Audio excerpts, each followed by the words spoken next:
Welcome to the DNA show. DNA? Dude, are we doing a science show? No, D is for Dennis. Oh, A is for Andy. And N is for and? Oh, man, nerds. Oh, yeah. We're nerds, dude. Yeah. Well, good. Then we can talk about comics and movies and pop culture and sports. Sports and nerds. Yeah, we're going to make that work. All right, let's roll. Force be with you. May the Force be with you. May the Force be with you. Anakin, may the Force be with you. May the Force be with you, Master. May the Force be with you. The Space Force, that is. Well, Andy, guess what we're talking about today? Space Force! On Netflix, that is. The Netflix comedy dropped Friday, May 29th. 10 episodes, about 35 minutes each. It is... I thought it was hysterical. Yeah. You know, I out of the gate, we'll go with our ratings. I'll give it I'll go 8. On our CGC grading scale. I'll go 8. 8.0. I'm going to go 7.0. And Okay. I really enjoyed it. There's a few things I wish we could do different, but it was a really decent first season. The cool thing is, just so everybody knows, it's only 10 episodes long, and each episode's about a half hour. Yeah. So it's like a regular sitcom, so it's really not that much to watch. No, and it's, you know, for a first season, and we'll get into some of the details and stuff, but for a first season, I was, you know, when I first started watching it, I was kind of curious to see where it would go. Because I'm like, well, what type of cliffhanger? Because they've got to have a cliffhanger. Just in case there's a season 2, which after watching this, there's got to be a season 2. Has to be. And you're just kind of like, well, because, you know, Trump announced doing the whole Space Force, new part of the military, and not much is known. So you're kind of like, well, where are they going to go with it? So it's kind of neat to see the prediction that they went with. And, you know, Steve Carell, known for The Office, is one of the creators, along with Greg Daniels. They're the creators of it. And Steve Carell plays General Mark Nard. Mark R. Nard. Uh-huh. Basically, in the first episode, he's a 3-star general that gets promoted up to 4-star. And he assumes now he's taken over as the top Air Force general, correct? Right. So he's kind of the runt of the litter, so to speak, and you can tell the other generals kind of pick at him. Right. And he finally thinks, hey, I'm getting my promotion. I've got my due. He's walking around with the strut. He tells off the Air Force The existing 4-star one, which is, I'm looking for the actor's name. Noah Emmerich is He plays General Kick. Yeah, he plays General Kick Grabiston. Yes. And, Everybody calls him Kick. And he's the existing, you know, head of the Air Force 4-star general. Steve Carell assumes he's going to take over the spot because General Kick is going to retire. So they have well, he said, now you'll be retiring. That's right. Oh, so they have a few choice words going into the operations room with the Secretary of Defense and all the other heads of the military. So, and here's where it gets really good. So imagine this. Well, a little bit of background first. So just so everybody knows, the reason why this show's been kind of fun is it took a lot of flack when they announced the Space Force. Now understand, Space Force has been a real entity since the 80s. It was just a part of, you know, the Air Force. Right. So all of the things that they're talking about have been in existence, but when currently in real life they designate it now its own separate branch of military, therefore they decided, well, obviously we're going to have to make a comedy based on this new branch. And you've got to have, every branch has their commander and general, so this obviously does. And it's great because the Secretary of Defense, played by what's that guy's name that plays the Secretary of Defense? He was just on a show I watched on CBS that got canceled. Oh, Dan. Oh, no, that's not. Is it Dan? Mm-mm. No, that's not him. No. Well, you've got... Okay, so they walk... Oh, it is. Yeah, it's Dan Beckendahl. Plays he plays the Secretary of Defense. Oh, like John, yeah. John. Yeah. Yeah, SecDef. And so they go into the meeting room with him, Jane Lynch. who's everybody knows Jane Lynch, and she plays Jane Lynch as the commander of the Navy, and she's perfect. You got Patrick Warburton, the commander of the Marines. And who's also perfect. I mean, they did. It's just perfect. They've got Dietrich Bader, who is the Army. He's Army. He's General of the Army. And then, last but not least, from According to Jim, I love this guy. Larry Joe Campbell, commander of the Coast Guard. And it's so funny because the Coast Guard's always the brunt of the jokes. And you thought, well, maybe that won't be the case in this show. Wrong. Yeah, I mean, Jane Lynch calls him a pussy. Yes. He goes, oh, well, wait a minute. If Space Force is new, then the Coast Guard won't be at the bottom. Wrong. You're still a pussy. Coming from Jane Lynch, like, that's a funny line. Yeah. And if Patrick Warburton said it, or Dietrich Bader, it still would have been funny. But Jane Lynch throwing the shade his way was awesome. And it's funny because when the SecDev is like, so the Commander-in-Chief has decided to create a new branch, the Space Force. The camera cuts to Carell, and this is all in the trailer. Cuts to Carell, who, like, just puts his head down and chuckles. And then it cuts back to SecDev going, and he wants you to lead it up. And Steve Carell's just like, huh, what? But under his breath, he's like, boy, I feel sorry for that schlub, whoever has to do that. And of course, it's him. And he's like, what? And Steve Carell's wife is played by Lisa Kudrow. Which we all know from Friends and love her as Phoebe. And she plays Phoebe. Oh, yeah. She's playing Phoebe. And she's just, once again, she's just awesome. Even though she's playing a character we've seen her play before, it's fantastic. But they're so excited because before he finds out about Space Force, he's talking to her and he assumes they're going to be living in a swanky place in D.C. and she's so excited. Her and her daughter are already figuring out where they're going to live and where they're shopping. And that night, he basically says, well, it's not D.C. It's going to be Colorado. Like Four Horses, Colorado. She just puts her face in her hands and rolls over in bed and just starts crying. The Phoebe cry from Let's Friends. Which is funny to me because honestly, I'm like, I don't know. I mean, it's not Denver, but it's still Colorado, man. I'd be kind of excited to go to Colorado. Yeah. When, as a job transfer and stuff, when military It's beautiful out there. Yeah, it's gorgeous. But it's not D.C. according to them. No, it's not. It's not the elite of D.C. So the first episode, the premise is he gets tasked to take this up. Yeah. He's got the Prez, so it's POTUS. So they name him as it's POTUS, through POTUS. Yeah. POTUS wants to be on the moon in 4 years. Boots on the ground in 4 years. So that's what it is. So they have to get satellites launched up in there. So his very first task is to launch a satellite into space, even though the scientist, who's by the way, the lead scientist is the best, John Malkovich. Oh my God, Dennis. Seeing John Malkovich and do anything is phenomenal because he's John Malkovich. He's one of those actors that you just go, John Malkovich, and everybody goes, oh yeah, John Malkovich. And they just start salivating because you're like, I can't He can play anything. Yeah, like Steve Carell created this show and stars in it, but I tell you what, John Malkovich just steals the show. Yes. He is phenomenal. He is very downplayed in the show. The cracks that he gets in are just like so dry. His humor is very dry. He's your straight man. Yeah, he really is. But your he still straight gets man. the cracks in. But he does, and his embarrassments, which we'll get into much later.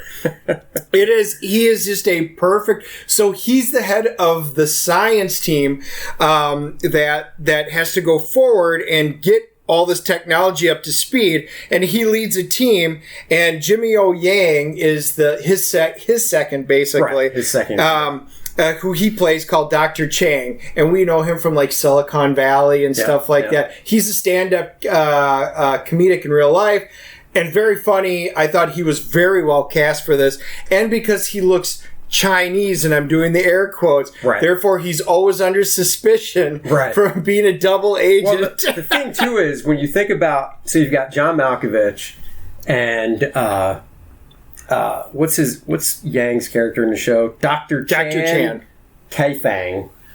So John Malkovich's character and Jimmy Yang's character, they're both really the straight men. And then you've got Steve Carell, who, you kind of look at it, he's playing a little bit of Michael Scott from The Office. Not 100%, I don't think. No, I would say a little. But there's definitely a little bit in there with like how he gives orders and how he just says stuff that it just literally makes no sense to anybody. He's kind of like Evan Almighty meets from The Office, who winds up meeting 40-year-old virgin. It's kind of like his characters all melded into one, but in a position of authority where he has to make these decisions, and he does a really good job of playing it. Well, and then his second in command, since we talked about Malkovich's, Dennis, his second in command is played by Don Lake, and his name is Brad Gregory, and Brad is a one-star general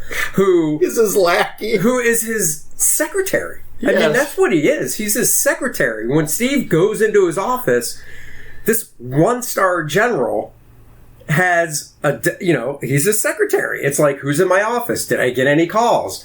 I want this for lunch. Which I would like to think, I'm not a military expert, never served, but I would like to think one-star generals have a little more job qualifications than being a four-star general's secretary. Which is what we're trying to figure out through the entire series. Why is he in this position? Right. But then he's bad at his job because he's awful. Then Steve Carell walks into his office, and he gets into his office, and there's somebody sitting in his chair, and then Brad goes, "Oh, by the way, so-and-so's in your office. He told me not to tell you." Thanks, Brad. Literally, this is a running gag throughout the entire series. He's the worst secretary ever. Well, and it would have been funny enough if it was like the first time it was John Malkovich's character waiting in Steve Carell's office. And it would have been funny enough. It was always just him. But then it was this character played by Ben Schwartz, whose name in the show is F. Tony Scarapaducci. So there will be a little swearing in here, and we can't help it because he is a ripoff of Anthony Scaramucci. The Mooch. But he's in charge of like all the PR stuff, and his name on there throughout the entire show because his name is F. Tony, and it's, well, get fuck Tony over here. Right. Literally, fuck Tony, everything throughout the whole show. So you can't, sorry, there's going to be a little swearing just because of his name. Fuck Tony. And he's from Parks and Rec. Yeah, he's from Parks and Rec. He's awesome. He literally plays the exact same character from Parks and Rec, which was, again, perfect for this. He's a little toned down. In Parks and Rec, he was almost yelling all the time. Yes. Right? So in this, take down the yelling to a normal volume, but he's always just, hyper about stuff. He's the PR guy. Right. His PR ideas aren't the best, but he does great. Lots of spoilers in this, so we're telling it to you. So if you want to listen to us after, if you haven't seen it, if not, we won't spoil everything, but you're going to want to watch it even after hearing everything. Another main character in it is an actress named Tawny Newsome, who plays Captain Angela Ali, who is the first, she's the pilot for basically Steve Carell for the helo. For the helicopter, Yep, for the helicopter. She's his personal pilot and stuff. Lisa Kudrow, like I said, plays Steve Carell's wife, who went once.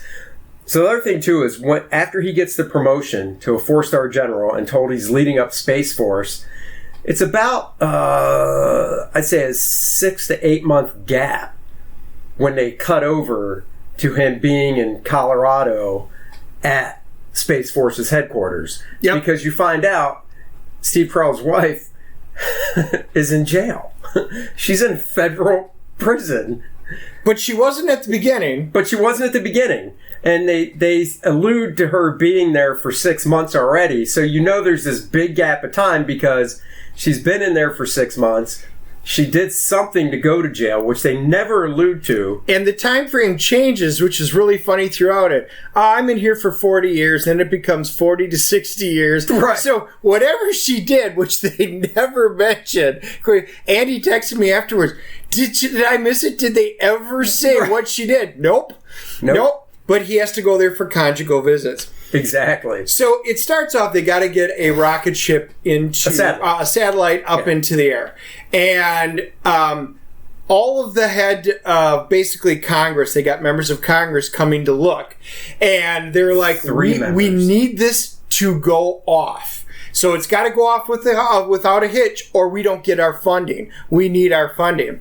And of course, they have one lady is basically a ripoff of AOC. Yeah. One of them's Nancy Pelosi. It's just really funny, and you listening to them talk. And he goes, "We got to launch." And of course, John Malkovich's like, "We can't. We got to scrub it." Yep. He goes, "For what? There's too much humidity in the air. Plus, whatever the girl's name is, she has to go out in a 600-yard radius and collect all the lizards so that they don't get injured, during launch." It's one person's job to go out and collect all the little lizards and stuff so they don't get injured during the launch. So Malkovich he is so against it. He's like, "We can't do it because of the humidity levels, blah, blah, blah." So then they're like, what can we put up there? Right. So they decide to try to do something else. A yellow jacket. Which is a missile, basically. Yeah. It's like a big rocket. So they go to test launch this thing because they've got a few of them. So Steve Carell's idea is basically, all right, well let's see if we can get one up before they get here, and if we can, we'll just do another one. Right. For show. Do you have extra? Yeah, we got extra. Yeah, we got lots of them. All right, we're good. So he goes to launch it. Or they go into the bunker, and it's the concrete bunker with the little sliver of glass, so they can watch, and they're safe distance away. Blah blah blah. And the thing just blows up on a launch pad. Boom! Fire everything, parts flying. And he's Carell's like, he looks at his another one of the commanders below him. He's like, "Oh, how much did that cost us?" And the dude's like, "4." And Carell's like, "Billion?" And the guy's like, "No, middle schools. That could have paid for 4 middle schools." Which is less than $4 billion, I'd have to say. Right. It was just classic, though. That's how he framed it. So they have to launch the satellite. He goes, "Well, we have to." "Well, we can't." So they wind up literally lining up all the scientists. And they're like, "All right, give me some reasons why. Humidity's too high. This won't work. It'll explode. Blah, blah, blah, blah, blah." Everybody's got it. And he goes, "All right, does anybody here agree with me?" Some guy from all the way in the back, he's like, just like, he's an electrician. Yeah. He's like, "Oh yeah, I think we can launch." And who is this? So you're saying all of the scientists say no, but Bob the electrician or whatever his name is says yes. So it's him and I. We'll vote. And they realize, okay, we can't do it. Well, then, basically, they're all leaving, all the members of Congress, because without it, we're done. We're out of here. You're not getting your funding. We're launching. So they wind up launching it against the scientists' predictions. And Chan was standing there with his umbrella arguing, we can't do it with his umbrella. And it's in the middle of a desert. They launch. Blue skies. Yep. They have to launch the rocket. They do. And everybody's putting their heads down. But it works. Oh, yeah. And it was a great ending because you could see their friendship almost kind of forming. Yeah. And Malkovich, like, I can't believe it. Why would you launch it when you full well know? And he goes, "Well, scientists aren't known for their risk-taking." Right. And he's like, "What?" He goes, "Well, Chan was holding an umbrella. There's 2 clouds in the entire sky. He was worried about rain. You're averse to risk-taking. Sometimes, in order to do the important stuff, we need to take risks." Yeah. And Malkovich was like, that's really an interesting sight on the human psyche. Yeah. And then you're like, wow, Carell's not completely inept. That was really that scene really stood out to me through all 10 episodes. It's just a nice bonding scene between him and Malkovich's character. Yep. Because they were pretty much button heads the whole way. You know, Malkovich is the head scientist, so he was looking down on Krell's just a dumb general that only knows one thing, and bombs. It's combat and bombs. Yeah, combat and bombs.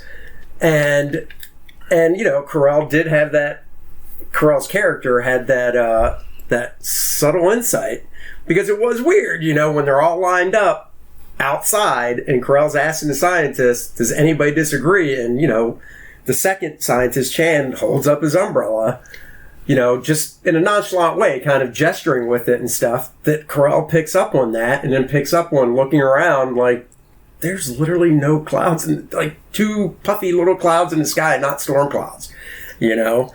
I will say the ending of the episode 1 which has made me want to watch the rest of it. So this is the funniest part in like the entire first 5 episodes. The satellite's up there, you see it, everybody's happy. All of a sudden they're like, we've got something on radar. All of a sudden you see a much bigger satellite coming up right next to it, and it's a Chinese satellite. Huge Chinese satellite. And they're like, what is that? That's like a bigger version of ours. What? And all of a sudden, all you see is, it's like literally scissors. Like a pair of scissors coming out, like remote-controlled scissors from like the space shuttle arm, and it walks up to the solar panels, clip, and cuts off the 2 solar panels of ours and then moves off. So our satellite's, in effect, dead in space, and that's how it ends. Well, no. Doesn't it end with Carell going, mother? Yes, and then it cuts off? Cuts him off. And then it picks up right there. They go, motherfucker. They're like, what? How did they do that? Well, now we've got it stuck. So now the entire episode 2 is they have to fix it. We've got no other rockets right now that can go up. There's nobody from the ISS that can walk far enough because it's so far away from the ISS. They've got nothing. However, they have a other experiment that's up there that's led by a chimpanzee and a dog. And they show the chimp and the dog, like the chimp's playing fetch with the dog in the capsule. And, you know, zero gravity. And it's just the stuff with the chimp is just the best. So they have to communicate with the chimp via sign language, and he can do basic concepts as long as they see it. He's got like a little laser on his helmet that points, and when it points at something, like if you want to use a wrench, then it'll point at the wrench and they'll make a gesture, and he'll know to use it. Right. Well, that still doesn't mean he knows how to bolt anything on or weld anything or tighten anything. But that's their best hope of trying to get the solar panels back on. And it's great. Needless to say, it winds up being, they're like, oh my gosh, he can do it. It winds up being a really fun episode. Do you remember what Malkovich's idea was? The head scientist idea? Well, okay, so they were brainstorming, and one of the thoughts was that they were able to use a little bit of the cold fuel that was on there and move the satellite closer into basically the 2 solar panels. But they didn't know how it would work, so all the different scientists had their theories that they were working on. And of course, it was Steve Carell's idea to use the chimp and the dog. And of course, he's the head guy. They go with his, even though it had the least chance of working. And they had a 6-hour window. So this whole half-hour episode takes place in like 6 hours. Yes. It ends well from the standpoint of, it's funny, the poor chimp. The chimp doesn't make it. It's hilarious. Well, he doesn't die. You know, that we see. Okay. Well, they literally say he's on a trajectory towards the sun in X number of hours. Yeah, but what happens after that?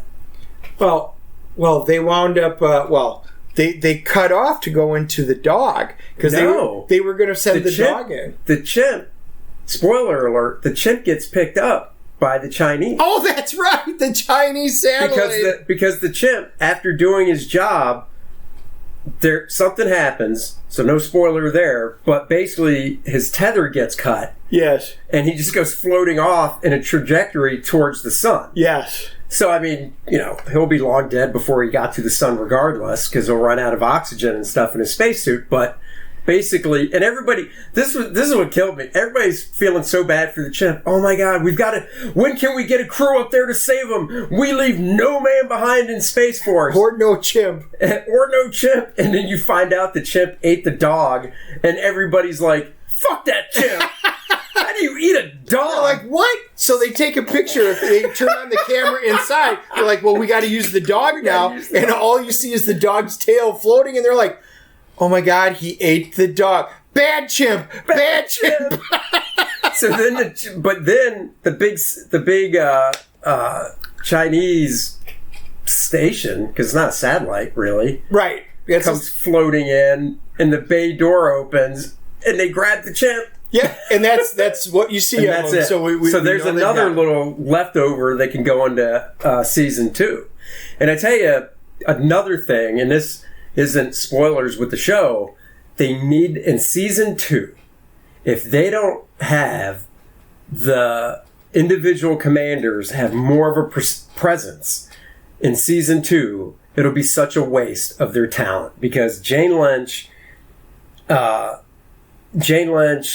Patrick Warburton, Dietrich Bader, Noah Emmerich, and Coast Guard guy there. What's his name again? Jim something. The actor's name. God, I'm blanking, because he was my favorite character, and according to Jim years ago, he played the brother-in-law. Anyhow, it doesn't matter. If they're not in season 2 more, then that is just a waste of their talent. Oh, Larry Joe Campbell.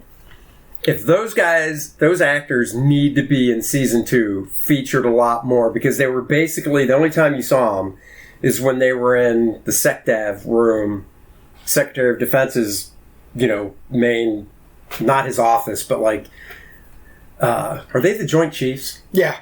The Joint Chiefs were always just in their one meeting room, basically, except for Noah Emmerich, who went and actually visited Space Force towards the end of the season in Colorado. But they really got to feature those guys more, because they're just incredible. They did a good job in terms of keeping it on. So the story continues. So, all right, they've got a satellite up. They know they got to get to the moon. But they've got 4 years. They're working. They have 4 years in their mind. They've got 4 years. So they're working on the lunar habitat. So they have to figure out lunar habitat. So they do it where there's a group. They grow potatoes in basically the space environment. It's that space environment where basically they go, okay, we need 4 volunteers. And there's 4 people that are specialists, and one of them is a sculptor, because they got to always have the creative person in there. And then the other 3 is a botanist, another type of scientist, and another type of scientist.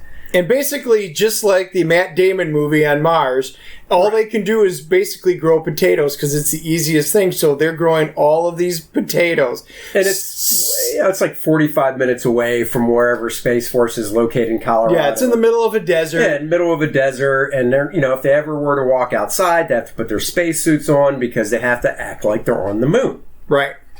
So it winds up being really cool. So you see them taking baby steps. All right, we've got to do it. So then the next episode, they wind up going on there. There's it's between Lockheed and Raylon. Wait, hold on though. Let's backtrack. Let's not skim over the habitat in the desert that's supposed to replicate the moon, because one of the 4 basically flames out and has to be replaced. Yep. Because they're there for 2 years, and they're coming up on the last 2 weeks, or the last week. Yeah, it's the last week or 2, and that's when Steve Carell joins them. And one of the participants just freaks out and can't do it anymore. But to make it a successful 2-year thing, they have to replace him. Well, they don't have time to recruit somebody else and do the vetting process, to make sure somebody's mentally stable enough, even though now it's only 7 days left. So Steve Carell says, I can do it. I'm a military man. I've been through the harshest of conditions. I'm made of iron. Send me in. And they're like, all right, fine. So they send him in, and won't give it all away. He does crack a little bit under the pressure just within the first day or two that he's in there. And everybody hates him because he's a military man. Yes. So anyhow, I didn't want to gloss over that because that was basically a whole episode to itself as well. Yeah. So then we get to the next episode. Exoskeletons. Yeah, Dennis. They need exoskeletons. So there's two companies competing for exoskeletons. And, of course, John Malkovich is in there listening to these boring presentations. Yep. It's like a PowerPoint presentation. And he goes, well, we need to know, which one are we picking? So it winds up being the Air Force was picking one, Space Force was picking the other, and Malkovich gets the picks and he picks one. And then they go basically space flag. It's capture the flag. Right. And so it winds up being Space Force versus Air Force and a capture the flag. Military game. War games. War game, yeah. Yeah. And it's great. All of a sudden they get their exoskeletons. Okay, wait, hold on. Before we even get there, here's what cracked me up. Because they're figuring, this is all a simulation for if there's a war on the moon. Right. Basically. So, the Space Force and the Air Force, they're not, this is taking place in the desert. They're not suited up in spacesuits, but to kind of simulate it, they have like balloons, these black balloons on their chest and on their back. So if a balloon gets popped, you're basically dead. Yeah, because that's saying your spacesuit. You get a hole in it. And then you have duct tape, and you have a few X number of seconds to duct tape it. Right. So, and if your guns doesn't, and they're using these BB guns from like when we're kids, it's awesome. They're using touching on comic books because we talk about comics. If you remember from the 70s and 80s. They had those Daisy air rifle ads in the comics, and it was the dad and his son. It was, get yourself a Daisy, and it was the pump air rifle. I had one as a kid, and you just had to keep pumping it till it got really hard to pump, which means you got enough air in there to pop out the BB or the pellet.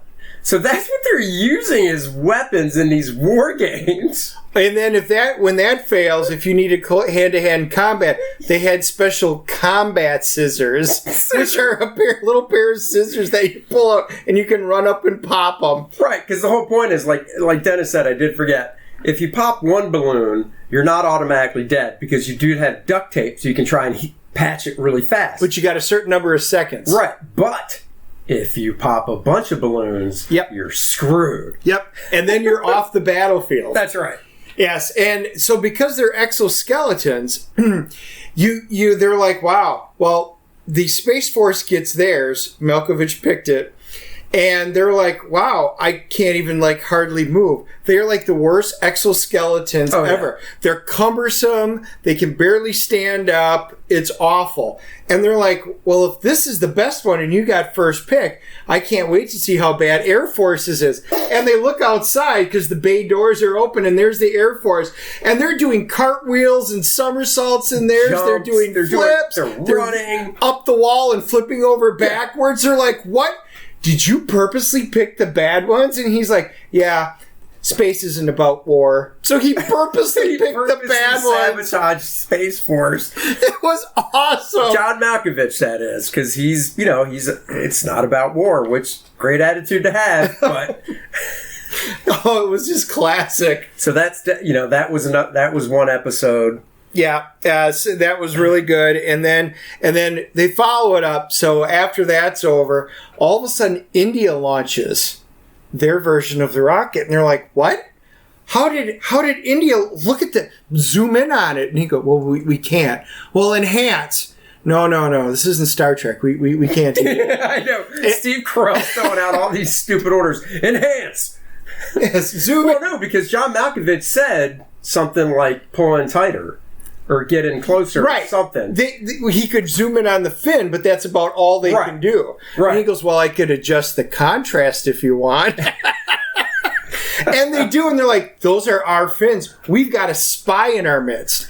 So, of course, it's instantly who could be spying for them. And one of the scientists, she's from Sri Lanka, and she goes, I actually designed that over there. Well, we don't care about you. And it just ignores her. And, of course, the prime suspect is Chan because He looks Chinese. He's Asian. Therefore, he's on the same continent. Therefore, he must be a Chinese spy, even though they are with India, is who's launched it in the first place. So the entire episode goes through, and it's who gave them our classified information. It's interrogating people. And, of course, John Malkovich, when Steve Carell says he wants to interrogate Chan, who is John Malkovich's number 2, John Malkovich is like, well, I want to interrogate Brad.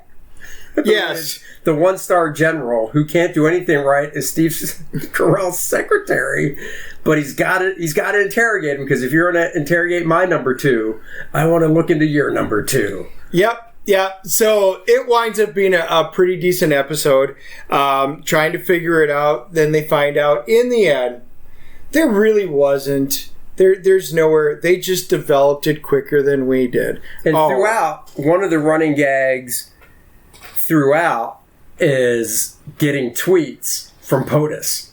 Oh, yes.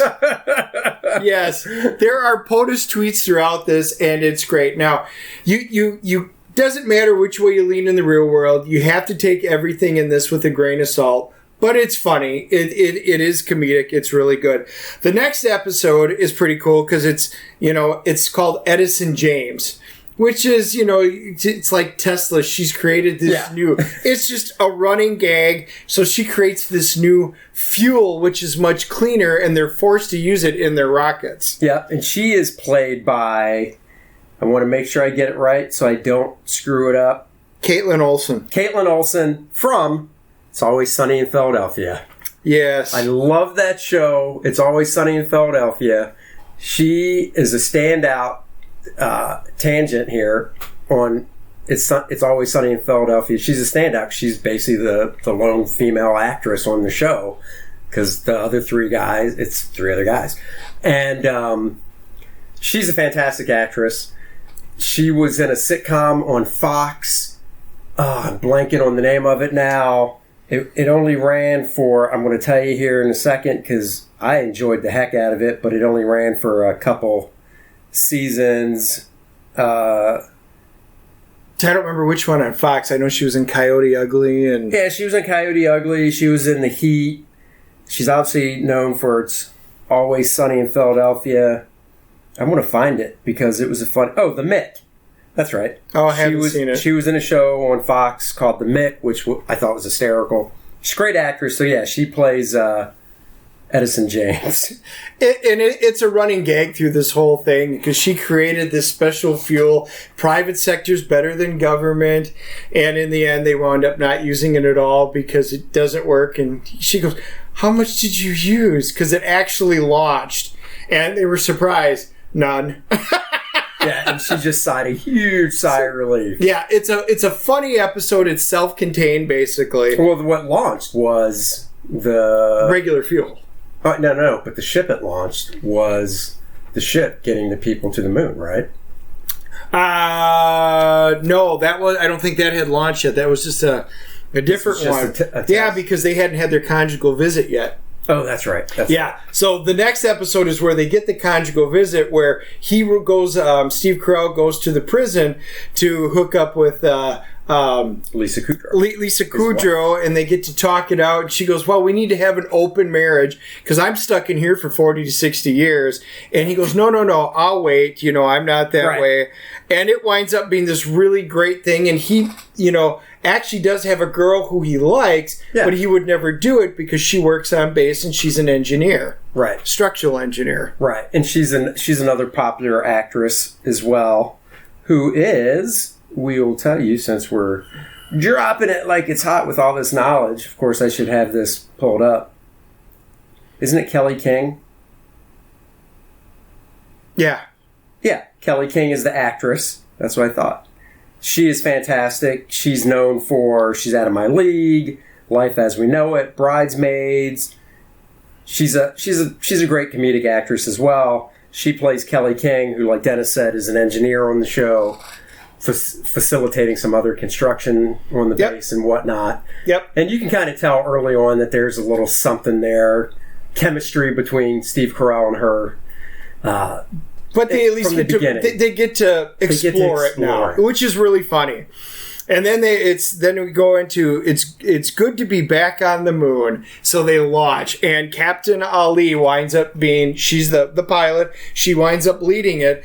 They wind up having to they find out, so they have a satellite image.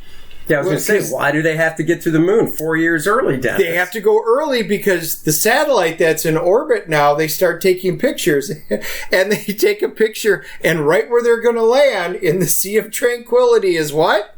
A base already there by the Chinese. Which nobody knew about. Nobody knew about it. So they're like, well, we need to launch 4 years early. So literally, they're like, all right, who are we going to get? Well, Captain Ali can be the pilot. And they've got some of the people in place. But they're like, well, we need an electrician. I think they only have, besides Captain Ali, one of the other scientists is going.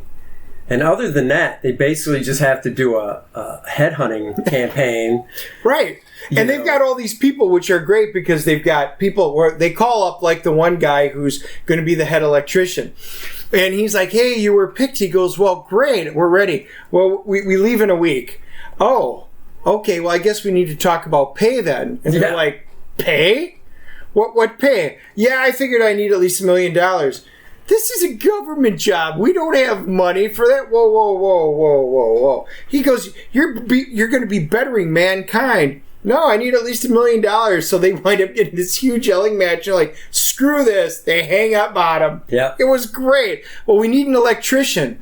Well, you remember that guy who said, Bob, who said, oh, by the way, yeah, I would agree with you for launching. Well, he's an electrician. So they send him up. Little do they know that he's got a criminal past. I know. And it comes out in the news. It's great. But they launch. They get together a group of people. They launch. They're on their way to the moon. So we're not going to spoil more of it. Let's just say they get to the moon. Hijinks ensue between them and the Chinese on the moon. They're trying to work out a thing. They talk to the Chinese government, and their scientists are like, well, you're where we are. No, we here first. You go away.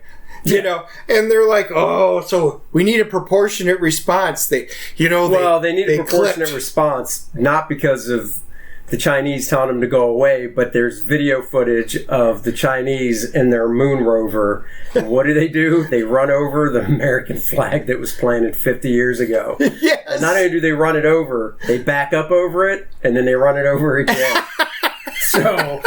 So there gets into this whole bluster about a proportionate response. Are we going to TP him? Are we going to spray paint him? We've got lots of shaving cream up here. We can hit him with the shaving cream and the TP. So we're not going to give away what they do. And if you think we gave away a lot, trust us. Out of 10 episodes, it's probably 6 hours total. We didn't even touch the surface. Right. I'm going to say we gave our review grades up front. So we both loved it. Yeah. And we know there's going to be a season 2. It's great.